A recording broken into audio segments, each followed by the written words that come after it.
আসসালামু আলাইকুম। কেমন আছেন সবাই? অনেকদিন কোনো লং ভিডিও তৈরি করা হচ্ছে না। আর লং ভিডিওতে আসলে ভয়েসও দেওয়া হচ্ছে না। ভয়েস ছাড়া শর্টকাট যে ভিডিওগুলো আছে সেগুলোই ছেড়ে দিচ্ছি সময়ের অভাবে। আসলে ভয়েস দেওয়াটাও অনেক কঠিন ব্যাপার। অনেক সময় নিয়ে ভয়েস দিতে হয়। ৪-৫ টা দেখে শুনে ভয়েস দিতে হয়। যা একদমই হয়ে ওঠে না। আসলে যারা এই ধরনের ভিডিও এডিটিং করে সকলকে বেশিরভাগ মানুষকেই দেখি হয়তো কোনো নিরিবিলি জায়গায় গিয়ে তারা ভয়েস দেয় বা একা রুমটাকে বন্ধ করে ভয়েস দেয়। কিন্তু আমার বেলায় সেটা আসলেই হয় না।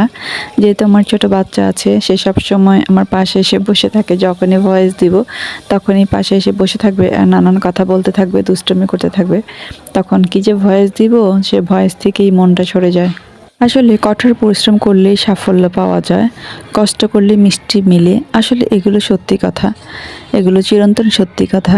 এই পরিশ্রমগুলো ছাড়া আসলে কেউ এগিয়ে যেতে পারে না, কোনো মিষ্টি ফলও পেতে পারে না। কষ্ট করে ধৈর্য ধরে লেগে আছি, জানি না কত দূর যেতে পারবো, কতটুকু করতে পারবো। কিন্তু সাফল্য সাফল্য পাবো বা সফল হব এমন আশা করেই কিন্তু লেগে আছি। কতটুকু এগিয়ে যেতে পারবো জানি না। তো যাদের ধৈর্য কম তারা হয়তো অনেকেই মাঝপথে এসে ছেড়ে দিয়েছেন, হাল ছেড়ে দিয়েছেন। এমনই অনেকেরই হয়েছে বা অনেকে বারবার চেষ্টা করেছেন, একের পর এক পেজ খুলেছেন, একের পর এক চ্যানেল খুলেছেন। তো আসলে এটা ভাগ্যের উপরও নির্ভর করে। অনেকের কয়েকটা ভিডিওতেই একদম ভাইরাল হয়ে যায়, এভাবে খুবই দ্রুত সাফল্য অর্জন করতে পারে। আর অনেকেই বছরের পর কষ্ট করে যায়। আর আমার পরিশ্রমের হলো এই ফল যে আশেপাশে সব ছোটোখাটো বাচ্চা মানুষজন নিয়ে বসে আছি, তার এই ভিড়ের মধ্যে আমি ভয়েস দিচ্ছি। তারাও কথা বলছে, কার্টুন দেখছে, সেই আওয়াজগুলো নিয়ে আমাকে ভয়েস দিতে হচ্ছে। কিছুই করার নেই। এভাবে কিভাবে কষ্ট করে যাবো বুঝতে পারছি না। ধৈর্য ধরতে হলে সেটার জন্য আসলে সেরকম পরিস্থিতি প্রয়োজন হয়, চারপাশ থেকে হেল্পের প্রয়োজন হয়।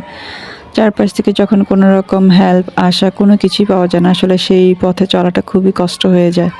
জীবনে আপনি যতই সহজভাবে চলতে চান বা যতই সহজ পথে চলতে চাইবেন, আপনাকে পরিবেশ পরিস্থিতি ততটাই কঠিনের দিকে নিয়ে যাবে।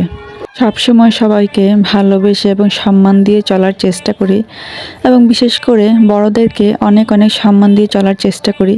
কিন্তু একটা পর্যায়ে এসে যেন মনে হচ্ছে কখনো কাউকে সম্মান দিতে নেই। নিজেই নিজেকে সম্মান দাও, নিজেই নিজেকে প্রাধান্য দাও, নিজেই নিজের ইচ্ছা পূরণ করো। অন্যের উপর নির্ভরশীল হও না, অন্যকে বেশি মাথায় তোলো না, অন্যকে বেশি প্রাধান্য দিও না। তাহলে তারা তোমার মাথায় এতটাই চড়ে বসবে যে তুমি সরাতেই পারবে না। ধীরে ধীরে উপভোগ করা নিজের জীবনের অনেক কিছুই সকলের সাথে শেয়ার করতে ইচ্ছে করে, কিন্তু আসলে গুছিয়ে বলতে পারি না বলে সুন্দরভাবে কারোর সঙ্গে শেয়ারও করতে পারি না। এই যত বেশি সুন্দর করে গুছিয়ে বলতে পারে তার কথাই মানুষ বেশি সুন্দর করে শোনে, আর তারাই বোধহয় ভাইরাল হয়ে যায়।